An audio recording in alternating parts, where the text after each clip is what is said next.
Hello, everyone. Welcome to Planeteers, and thank you for being here. My name is Ana Carreira. I am a radio host at M80 and a major enthusiast for a better world. I'm also the author of the podcast Zona Verde, and every week I have the privilege to meet people, ideas, places and projects that are making a difference in our planet. So today is one more special of those days. It's a great pleasure to be here today with you and to share this panel about sustainable tourism and its great challenges. I'm delighted to present now with us our two guests. We are waiting for the third speaker. They have an inspiring work regarding decentralization and regional development, decarbonization of the tourism chain, and regeneration.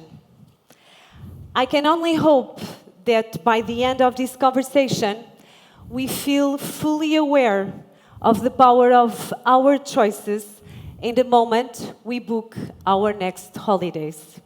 So, let's get started. With us this morning, we have Carolina Mendonça. Welcome. Thank you. Carolina is a heart and soul Açorian with a mission to make Açores an example of balanced coexistence of resilient people and resilient nature. She is the Açorian DMO coordinator and will share with us this case study of success of sustainable tourism.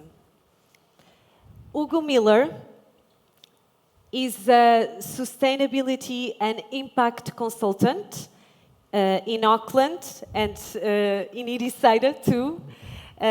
He's from New Zealand. He has a vast experience in impact and sustainability strategy and will help us to understand the importance of a strategy to create a sustainable system that goes a long way. Welcome again. So, Carolina, I will start with you. Açores is also known to be a great destination. You are in the top of the world like a great destination, and I learned it is the first archipelago in the world to be certified with HeartCheck as a sustainable destination under GSTC criteria. Can you please share with us the journey that you and Açores made to this destination, please? Yes, thank you so much, Anna. Thank you so much, everyone that is attending today, the Planeteers World Gathering. And as you said, I was born and lived in the Azores for all my life, so I feel really lucky. What you're seeing in this image is one of the fajanges of São Jorge. And I would like to start with the world map. So, because many people, when we talk about the Azores, many people are like, okay, where the hell is that? And if we look into the map, we are those tiny little rocks in the middle of the Atlantic Ocean. And so, yes, I lived there for all my life. And we take a closer look. We are 9 islands in the middle of the Atlantic Ocean. We are part of Portugal. We have about 250,000 inhabitants, and the biggest island has 120,000 inhabitants, and the smallest one just 400 inhabitants. And if you just think about it, just because of that, we have so many challenges related just with the fact that we have this geo position in the middle of the Atlantic. So tourism in the Azores also is such a recent industry, because in 2015 we opened the aerial space to to low-cost aerial companies, and from that moment on we started to see a really fast growth in overnight stays. that were, of course, interrupted by the pandemic situation. And in 2017, and under the scope of United Nations having declared this year as the year for tourism as a force for good, we decided to certify the Azores with EarthCheck, which is the world-leading scientific benchmarking and advisory group for travel and tourism, and is accredited under the GSTC criteria, the Global Sustainable Tourism Council criteria. And I was talking with Hugo before we came in to this panel, and he was making me a very interesting question about sustainability indicators. And EarthCheck has a lot of sustainability indicators. Every year we need to collect information that is related to 12 key performance areas, and this in reality is about, we are talking before about 400 indicators. So I would like to share you this quote that I have here, that we cannot manage what we don't measure, but there is a part that we can't see in this quote that is also from Peter Drucker, which is, it doesn't mean that what we can't measure shouldn't be measured. So even though we are collecting a lot of qualitative and quantitative data every year related to greenhouse gas emissions, transportation, socioeconomic benefits, and all of that, so that we can have a good assessment of the sustainability development of all the archipelago, it is very important to have a collaborative process here, unifying all the stakeholders from all 9 islands so that we can implement solutions and address the local challenges. So this is the certification process. I will not go too deep into this process because you would fall asleep. It is very demanding, it's very exhausting every year, and it's very transparent and credible because every year we need to state what we are, to show evidence of what we're doing. But what I'd like to show you, and I will shut up in a minute, is that this is a collaborative process, and it was very challenging to engage all people from 9 islands, 9 different islands that have their own hierarchy, their own political framework, their own status, and their own challenges. And this is about collaboration and about having solutions, concrete solutions for each island. So the Azores DMO has many working groups, and we created 9 green teams, 1 green team in each island. And one of the things that I would like to show you is that we are also collecting that data that is usually not measured. So we have at least 2 meetings with the local green teams, and we want to hear about the local problems, the local challenges, what concerns do they have in each island? Because each island, even though we are an archipelago, each island have their own specific challenges. So we've collected this after hearing them. So transportation, water management and agriculture, economy and innovation, cultural identity, education, waste management, territory planning, and all of that.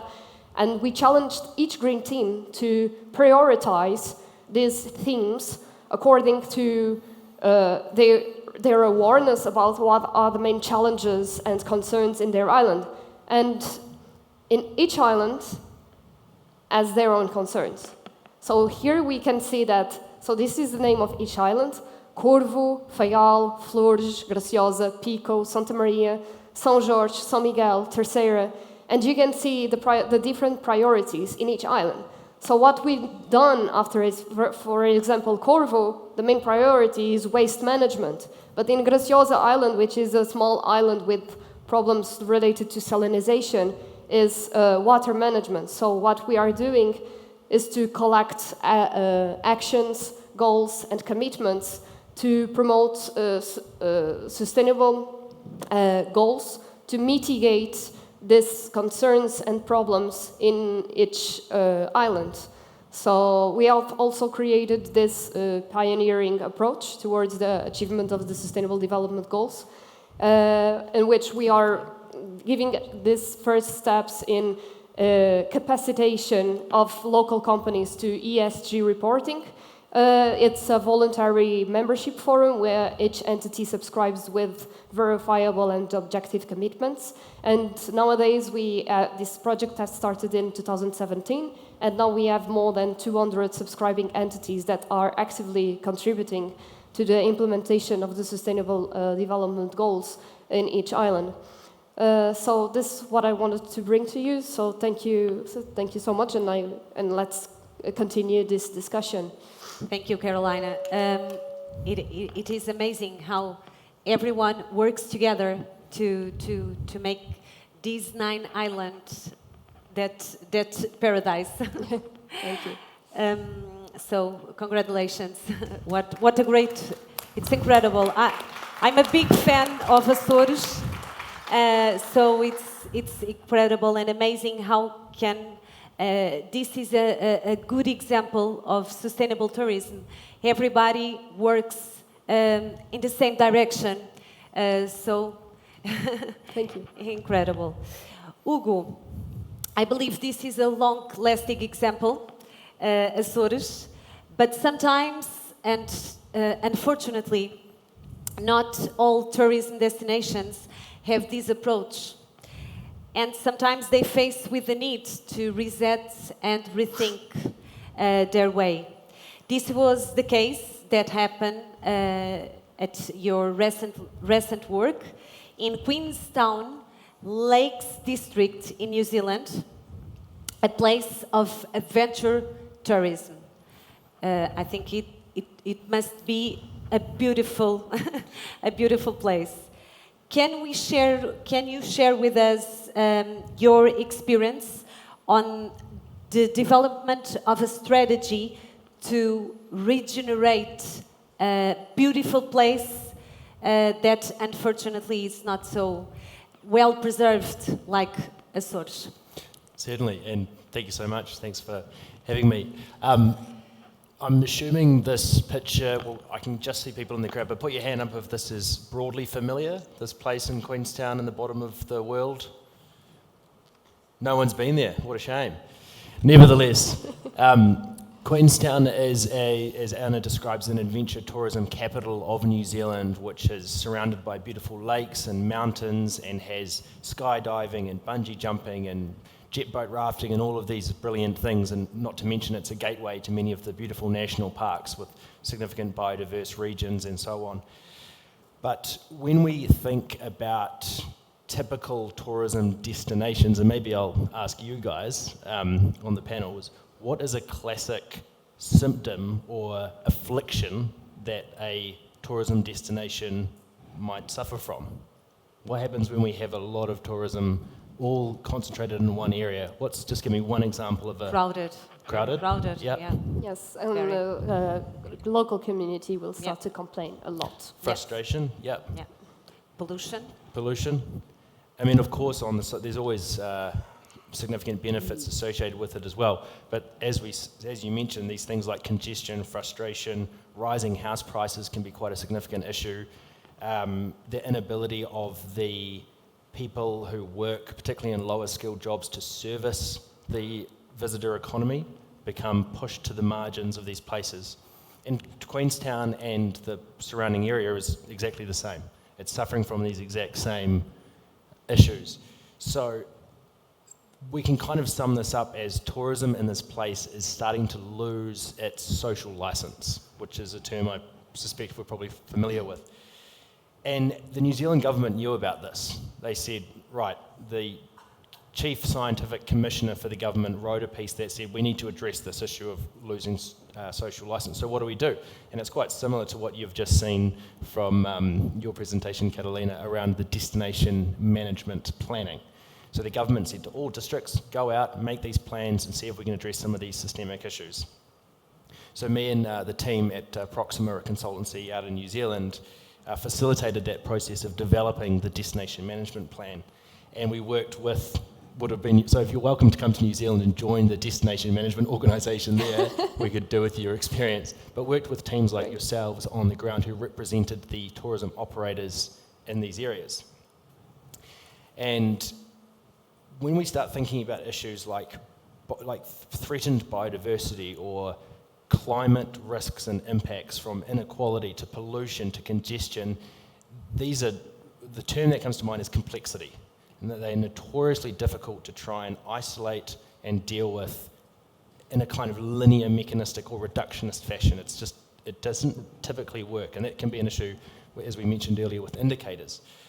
So we looked to and I wonder if we've heard about this, but a design principled approach based on living systems called regenerative design.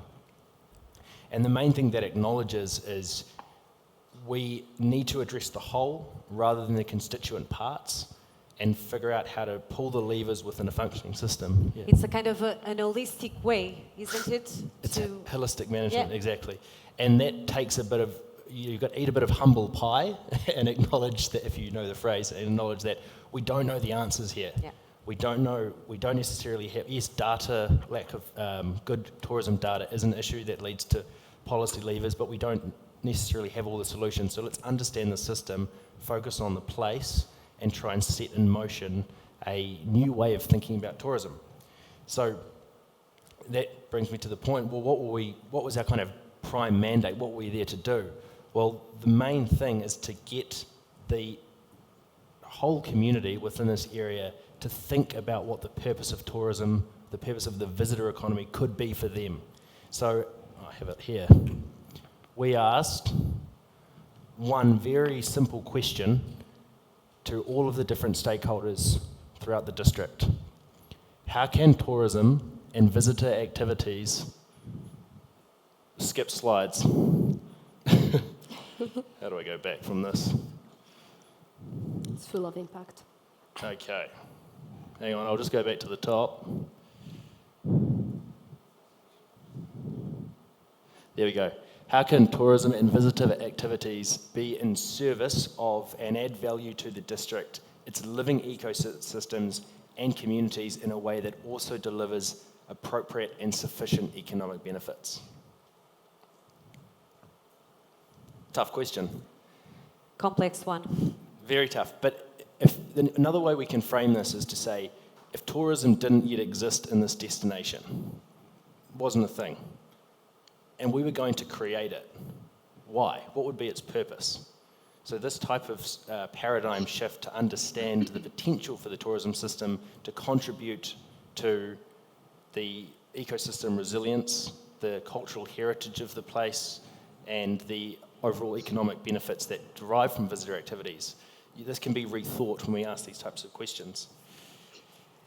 And we held a number of different community engagements called design forums at different places around the district, and that created a shared vision, a shared purpose, and a shared set of values upon which we could then start to, we drafted a formal destination management plan actually that came out of it. And it had a whole series of programs and options for us to start progressing this. Now the ultimate goal is to be regenerative by 2030. So, did it work? Because this is about a year and a half ago now, 2 years on. Short answer is we don't know. And that will take time to understand, and it depends what we're trying to measure. But we are starting to see signals. But do you feel that should be a way? You feel that it is possible to work as a living system is a great expression. Do you feel that? The potential for a place to address challenges by focusing on the interdependency between the constituent parts, I think A is the right approach and B is starting to work. And well, again, how? One, I'm just trying to think of really practical examples. The first one is this is a ski field called Treble Cone in New Zealand, and it's not huge, but it's well renowned. And what they instigated was, in order to address the climate component, was you can't take a car with only yourself driving in it and park at the front. So you're now pushed to the very back of the queue. So all of the cars that you see here at the front have to be four or more people. And that, therefore, prioritises people at the bottom to pick up other passengers. And then believe it or not, that forms connections between locals and visitors. The other example, which gives me an indication, is shortly after the plan was approved, the entire district set in motion a plan to be carbon zero by 2030. Now that's a complicated beast because we need to first decide where the boundaries of this, well, it's not an organisation, is it? But the boundaries of the district's carbon emissions are. And this means how the visitors get, like to the Azores, if I excuse my pronunciation, but New Zealand is so far away that airline flights become the number one way to do it. So are we factoring that in? What does that look like for tourism? Does it mean people stay longer? Does the accommodation change? So this is one of the other challenges. Another, which I thought was interesting, was a massive international airport was proposed for on the other side of the basin of this Queenstown Lakes district because it's quite actually hard to access. And this would have probably doubled the visitation capacity for that district overnight, if you can build an airport overnight. And what we saw was the destination management organisations, i.e. the organisations that Catalina works for, came together and said, we actually oppose this development, even though it's good financially for our members, i.e. all the businesses that form the tourism economy, the visitor economy. They said it doesn't suit the mission of our place. So that was quite a significant change. So we are starting to see movements and signals, and I think it should hopefully act as a motivator for other regions around the world to start thinking about how a regenerative systems-based thinking approach can help address some of the big challenges. We hope so. Thank you, Hugo.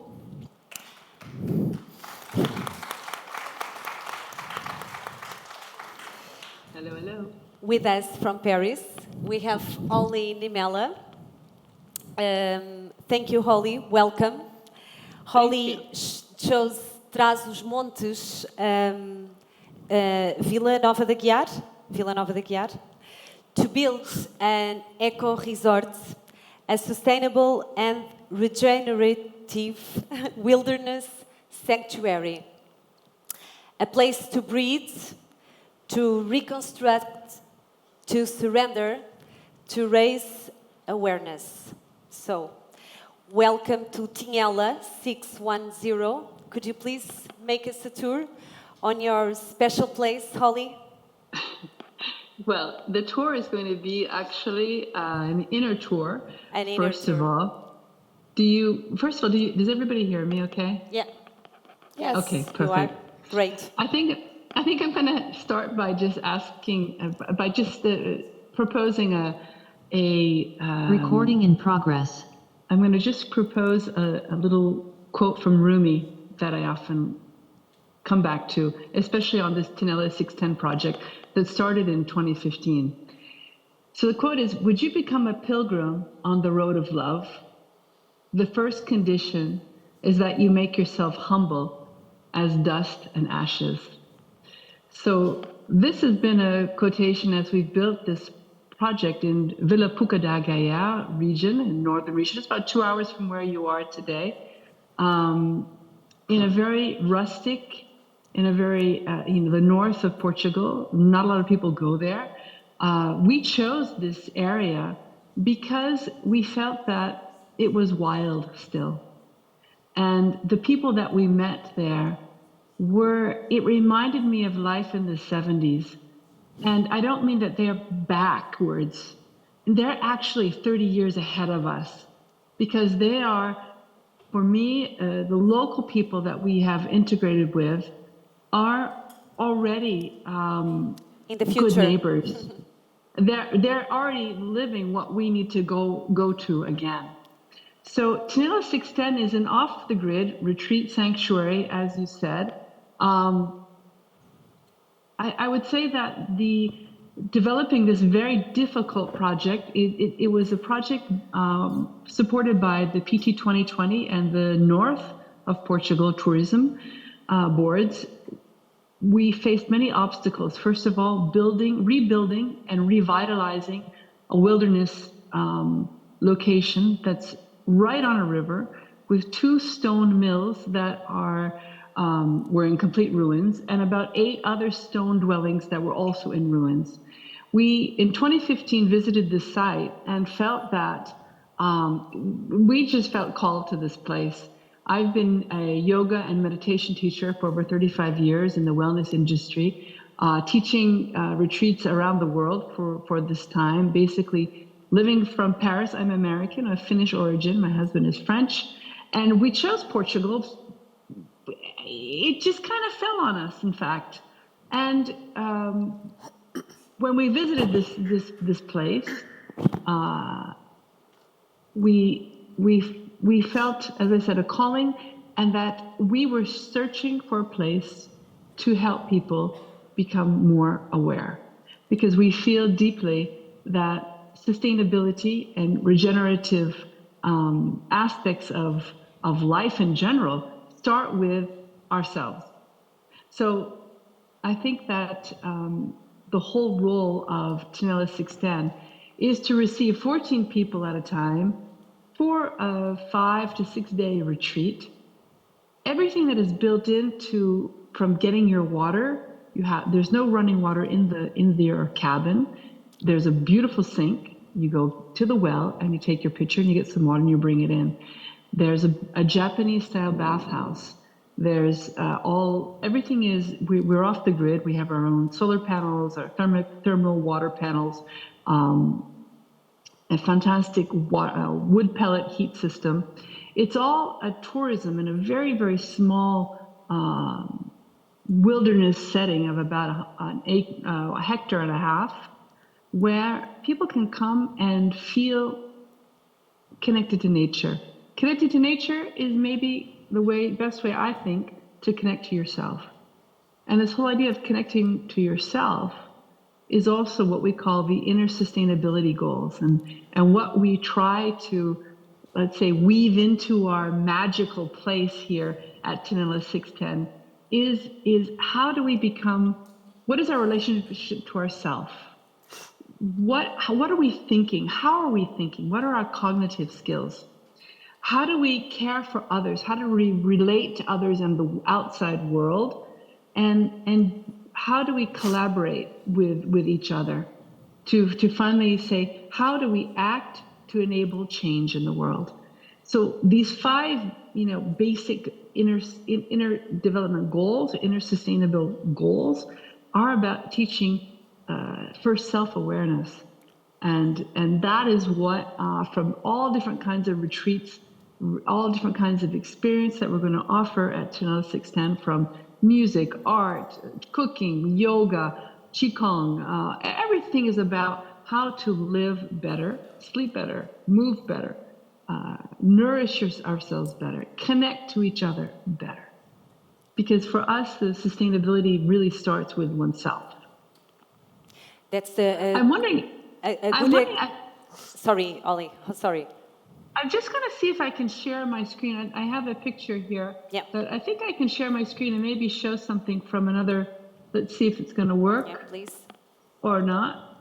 Voila. And let's put this on.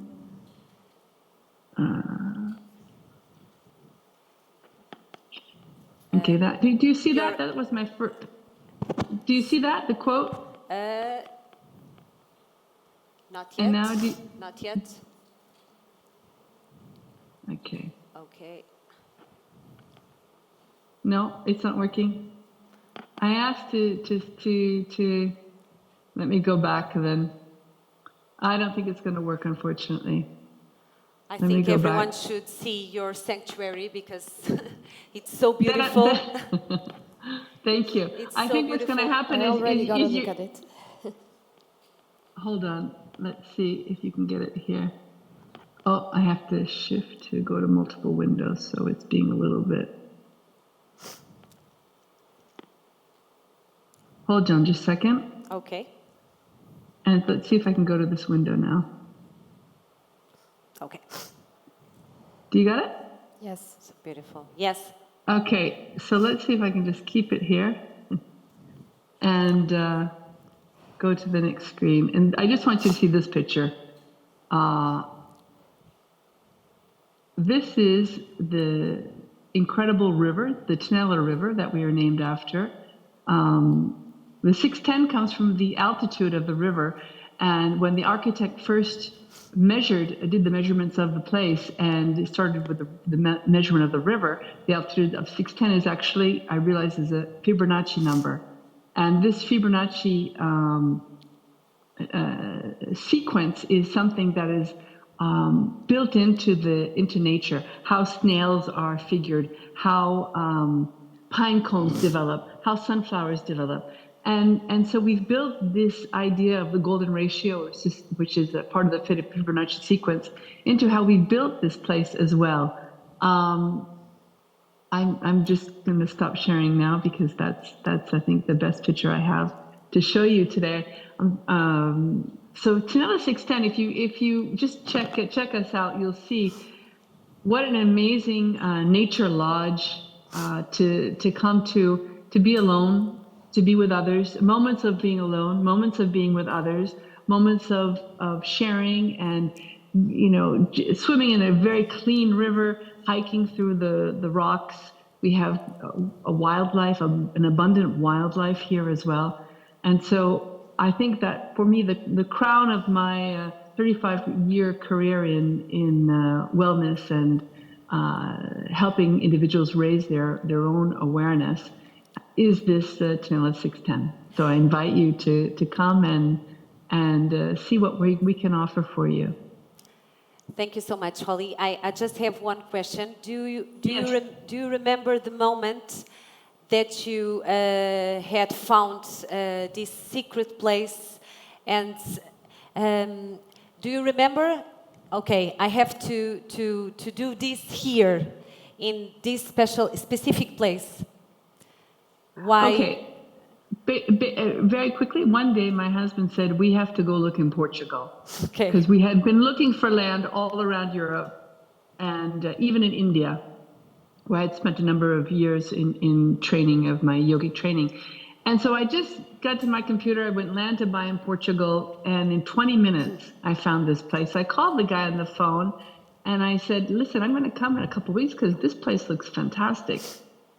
2 weeks later, I found myself there with the guy and a machete trying to cut down to get to this Shangri-La. And it was almost like, if you remember a very old movie, Shangri-La, where all of a sudden you open the overgrown vines and plants and things that were just, and I looked and I said, oh my gosh, this is it. This is it. And I had 10 other places to look at.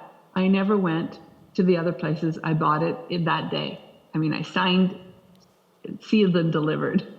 You faced a lot of obstacles. I know many obstacles. It was not easy to open.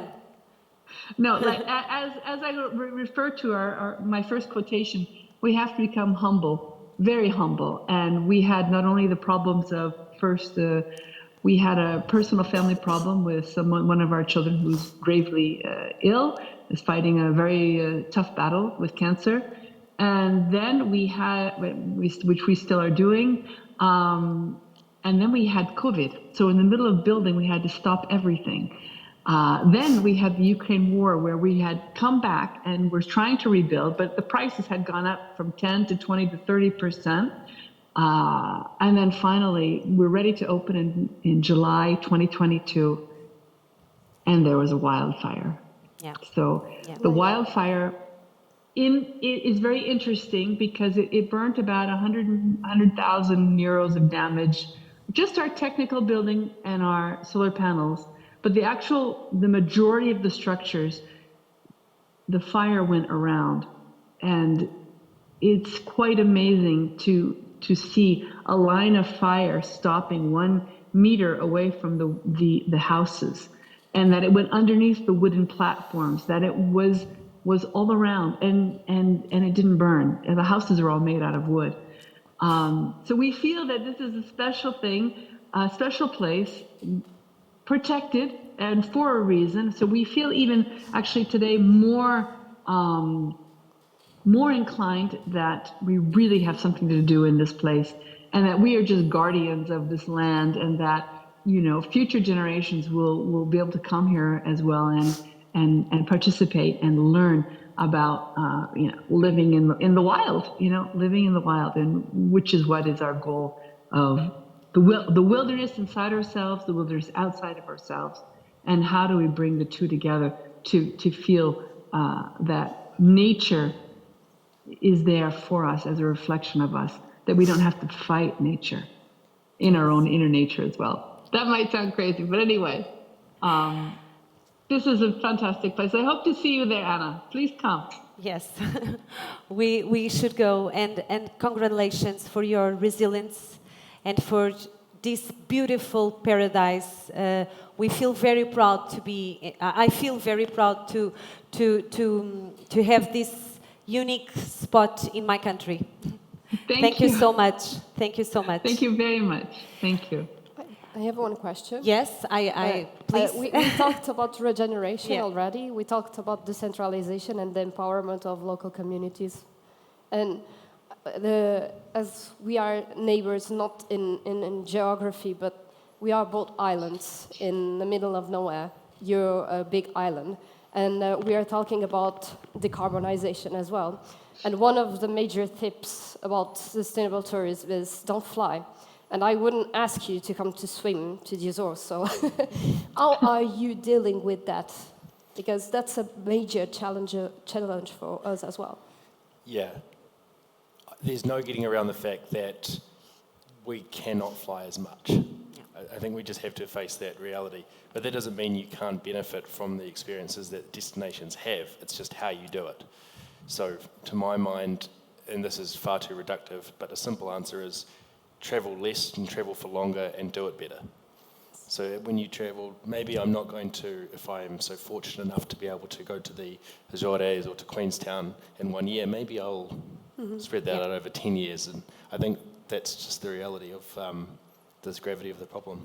Yeah. Interesting. In the Azores, one of our major strategic objectives is quality over quantity. We don't want mass tourism. We want quality tourism. Reduce visitors. So if you reduce the amount of tourists Yeah. that come, we can also reduce the carbon footprint and then have more benefits for the local environment and Yes. community all over the 9 islands. You told me about the beds.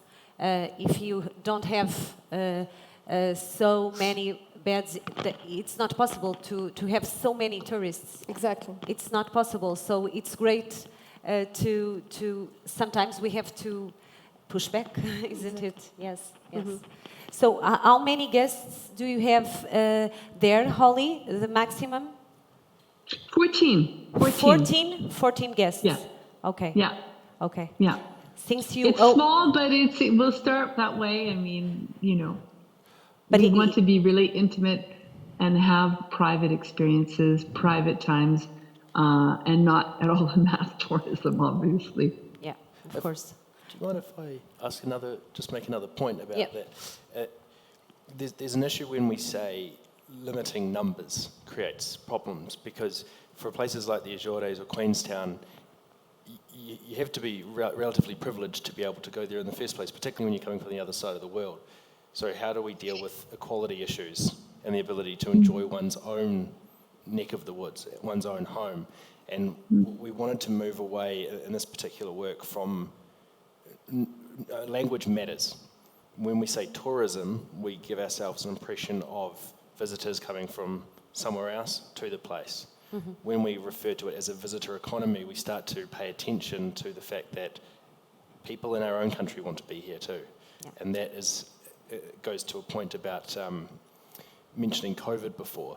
We saw just how sensitive tourism areas are to a massive shock like COVID, and we will likely see more with climate change and other significant ecosystem problems.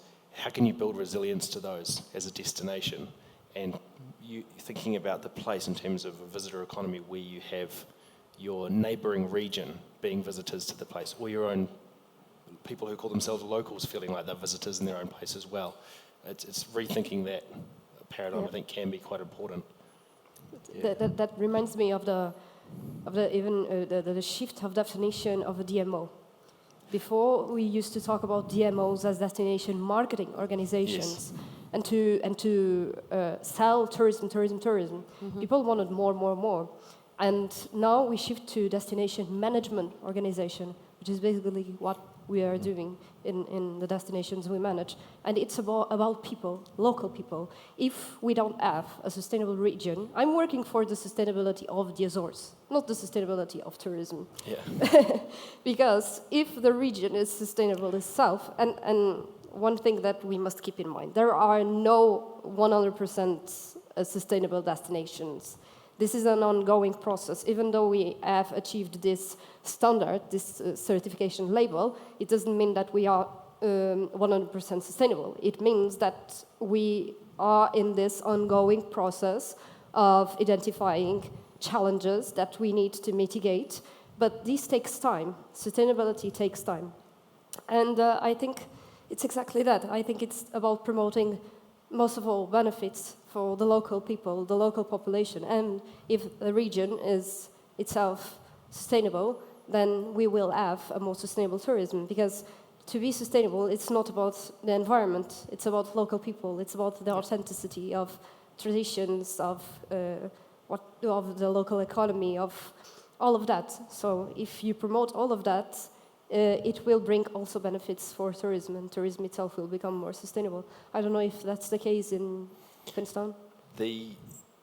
Yeah, when we talk about sustainability, it's a slippery term, and it's used in a variety of ways which probably aren't as palatable to everyone as we would like. But the approach that we employed suggests that if we can understand that this complex beast in a slightly more humble way, where we pay attention to how we have causal feedback loops and indicators from different relationships that suggest this might be a lever or an intervention we can choose, and we acknowledge that the place will constantly change, right?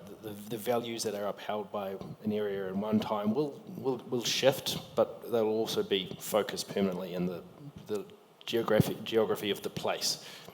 Then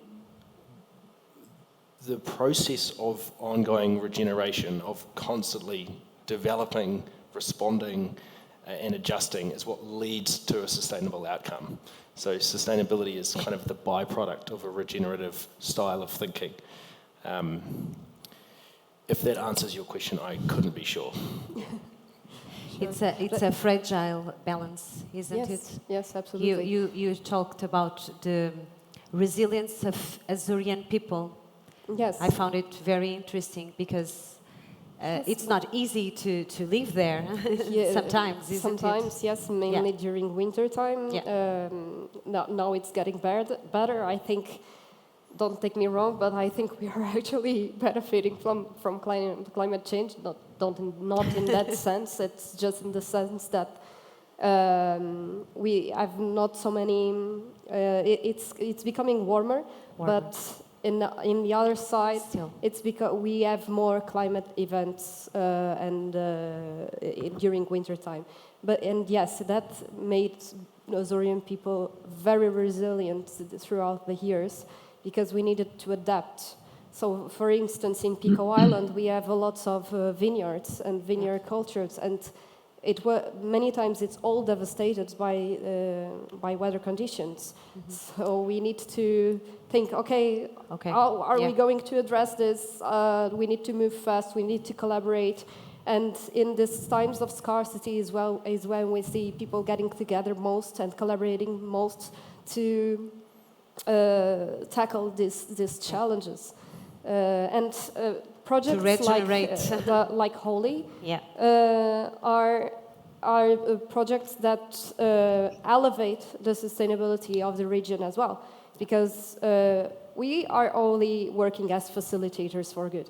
But the people from the Azores are the true protagonists of the sustainable development. Mm-hmm. Businesses, NGOs, services, municipalities, they are the ones doing stuff. They are the ones in the field. They know the field more than I do. So my job is just to hear about what are their concerns, and take these problems to the decision makers. the people in the regional government, and so that they can be more aware of what is going on in each island, and then they can address these challenges in a more tailor-made way. Because many times we have these global plans, sustainability plans that are too general, you know? Yeah. And in this particular case, we have 9 islands. 9 islands that have their own particular challenges, concerns, situations. So we need to tackle those situations in a very tailor-made way as well. And many times people don't have this awareness about what is going on in Corvo Island, for instance, which is the most remote island and has just 400 inhabitants. So each problem needs to be tackled in its own way. As Hugo was saying, this is a complex ecosystem. Do you think having 9 islands, apart from physically, but perhaps from a governance perspective, leads to forced decentralization? And is that useful, do you think, in meeting the objectives of sustainability? Yes, this was actually a transformative process for all the Azores. We are actively hearing people more.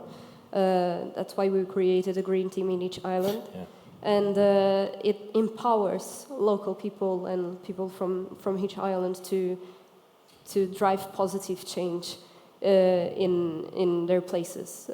So yes, and then one of the goals in our sustainable strategic plan is to decentralize tourism as well, because the main challenges, the main channels to the destination is São Miguel Island and Terceira Island, Pico as well, but we want to distribute the tourism flows more to all our 9 islands so that we can have more benefits for the local community. Very nice. Just one final question to Ollie. Do you think the local people like Niemela? Do you feel support? And I've had wonderful support from the municipality. I have incredible neighbors who often bring us, things from their vegetable gardens. I mean, our closest neighbor is probably 2 miles away. I don't know how many kilometers that is, but anyway. I feel that they don't really know what we're doing, some of them. There's been a lot of articles in the papers, and I think they're curious. We're currently planning for the opening of our spring season, of doing a one-day session for the local community to all come. And we're going to have maybe 10 or 12 different workshops where they can participate and see all of these things. I think there's some things that we can help them with. The desserts maybe in Portugal are so sugary. I don't know. I mean, doing some raw food and desserts without sugar and no white sugar, and I think we're going to be bringing some new aspects of nourishment, and that they're not used to, as well as the swimming in the cold river when it goes down to 10 degrees, and some crazy things about well-being that I want to introduce. But in all, I think they're curious. I've had so many who have thanked us for doing this project, because we're going to bring a lot of international tourism, and I think it's going to bring some revitalization. It falls into Vila Puca de Aguiar's, the municipality's concept of not mass tourism, just low-key tourism, as well as joining other projects that are already in the area that are green projects. And I always felt that Portugal was the ecological tourism country. I don't know if officially that's a name that they have, but for me, living in Europe for 35 years, I found that they are extremely green in terms of the tourism projects, the new tourism projects that have been built in the last 10 to 15 years in Portugal. So, voilà, if that answers your question. Thank you, Anna. Thank you, Holly. So I hope that many ideas should come from this conversation. It was a big pleasure. I have to finish, so just invite you to know Azores, New Zealand, Niemela in Trás-os-Montes, and hope to be once again fully aware of our little choices in the moment we book our next holidays, because we are always make a difference when we have the power to do our choices. So once again, thank you so much. I learned a lot today. So a good lunch to everyone. And Thank you. A good event. Thank you so much. Thank you, Holly. Thank you, Hugo. Ciao. Thank you, Thank you so much. Carolina. Thank you. Ciao, ciao. Ciao, ciao.